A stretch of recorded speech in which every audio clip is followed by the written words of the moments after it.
Bien, el encuadre de la última unidad o último módulo está caracterizado por la revisión de las esferas de la posmodernidad o lo que es lo mismo, la aplicación del pensamiento posmoderno a las realidades que componen la actualidad. En esta ocasión vamos a revisar dos de ellas, que son las del módulo 4. Una es la revisión del aspecto ético o moral, y especialmente la teoría de la justicia, y la otra será el aspecto económico-social, que es la revisión de la aportación de Marx, revisada o leída desde la interpretación de Enrique Dussel. Para esto empezaríamos con la revisión de la economía, que es una de las esferas más importantes de la posmodernidad. Recordemos que Marx es un crítico del capitalismo y bueno, Dussel menciona que hay una revisión de este pensamiento a través de los años que comprende dos grandes partes de la modernidad. La primera antes del siglo XVI y la segunda posterior al siglo XVI, más una tercera parte que es la que actualmente estamos viviendo con una economía globalizada. A estas partes les llamamos transmodernismo en el sentido de que la modernidad se sigue presentando desde otra perspectiva. Recordemos que Marx pretende que haya una dialéctica científica, utópica del socialismo para que pasemos a una etapa más comunista donde podamos resolver la relación objeto-posesión, sujeto-objeto poseído, y tengamos así un sistema mundo diferente, es decir, más igualitario, más justo. Para Enrique Dussel, pues esta revisión de la historia de lo utópico pues cae en una univocidad, por eso es una utopía irrealizable completamente y pasa a un sistema mundo interpretado desde una postura hermenéutica distinta llamada aplicación de la analogía a la dialéctica.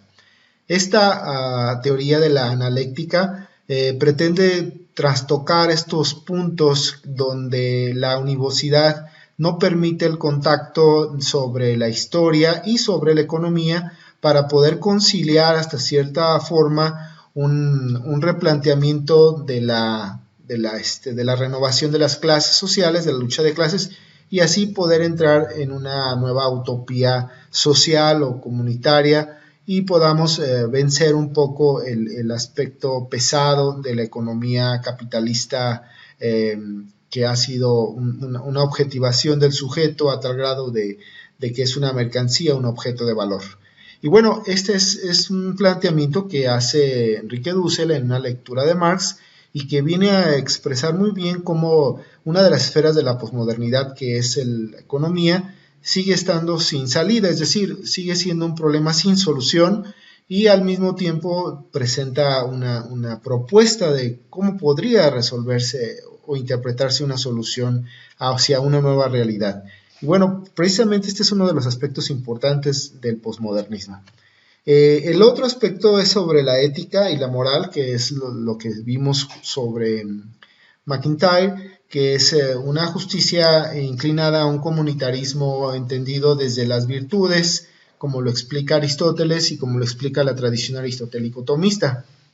Este civismo o esta formación de virtudes donde se pretende retomar lo que es justo y al mismo tiempo poder dialogar sobre ello, es una de las esferas de la posmodernidad donde también se hace ver como de manera cívica, es decir, la relación social, estamos en una sin salida, en un problema de falta de comunicación, de falta de entendimiento para tener una vida social interpretada apropiadamente, ¿no? Seguimos teniendo picos, es decir, aspectos donde la univocidad no tiene salida, no tiene comparación y hace que la convivencia no sea pacífica, sea violentada, como lo explicaba también Derrida a través del mismo lenguaje.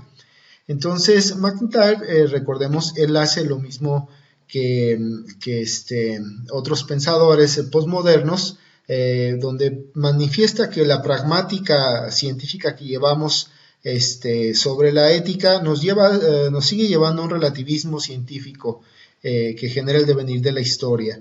Entonces, si no consideramos una pragmática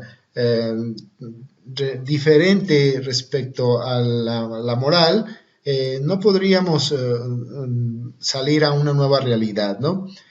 Para MacIntyre nos encontramos en una situación donde la misma sistematicidad de la ética nos lleva a un conflicto de falta de utopía, de falta de ontología sobre el personalismo del sujeto, es decir, sigue cayendo en una practicidad que elimina de tajo el horizonte metafísico del sujeto.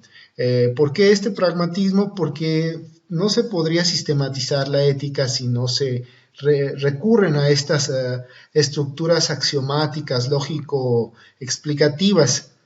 Recordemos que, por ejemplo, los que hablan del nuevo realismo, como por ejemplo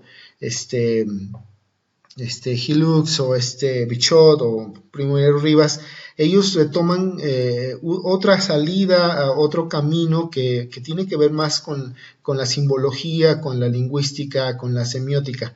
Entonces, revisar a MacIntyre es importantísimo porque nos hace ver que en la misma esfera de lo ético-moral no tendríamos una salida en este pensamiento lógico-racional que venimos heredando con toda la investigación científica de hace siglos. Tendríamos que encuadrarlo desde otra perspectiva. De aquí la importancia de revisar este autor. En todos los sentidos y en todas las disciplinas, el pensamiento posmodernista demuestra una clara crisis para todas las ciencias, para todo el saber filosófico. El problema histórico occidentalmente es que nuestra civilización tiene una convergencia hacia la autodestrucción completamente. Hay que reconocer que la hermenéutica es una pieza clave para dejar este posthumanismo, pero no es tan fácil salir de la Matrix como decimos por allí, ¿no? El mismo discurso interdisciplinario y científico tiene necesidad de retomar estos fundamentos y estos conceptos axiológicos y epistemológicos para poder debatir lo que es una salida más objetiva. Entonces requiere un trabajo y un esfuerzo pues considerable. Girando la rueda de la historia, pues la dialéctica analógica es una propuesta de salida al pensamiento científico. Sin embargo, muchos autores no lo consideran tan sencillo. Seguimos teniendo en el posmodernismo la visión de que la historia es ateísta, nihilista, errada y bueno, no tiene mucha salida, ¿no? Necesitamos pensar en una historiografía que acompañe al humanismo desde una mentalidad distinta y esto pues es un reto muy grande, como lo menciona Marcus Gabriel. Es una mentalidad distinta para el siglo XXI, una filosofía de la mente, un realismo renovado, un giro hermenéutico distinto, una interpretación diferente de la realidad, pero sin dejar de considerar la carga filosófica que viene acompañando la herencia de todos los conocimientos para poner en su justo medio el valor del pensamiento. Bueno, esta sería alguna de las principales conclusiones y algunas de las principales síntesis que podríamos hablar de la unidad 4. Estaremos pendientes para debatir y dialogar las preguntas y ver nuevos comentarios para tratar de darle una mejor terminación a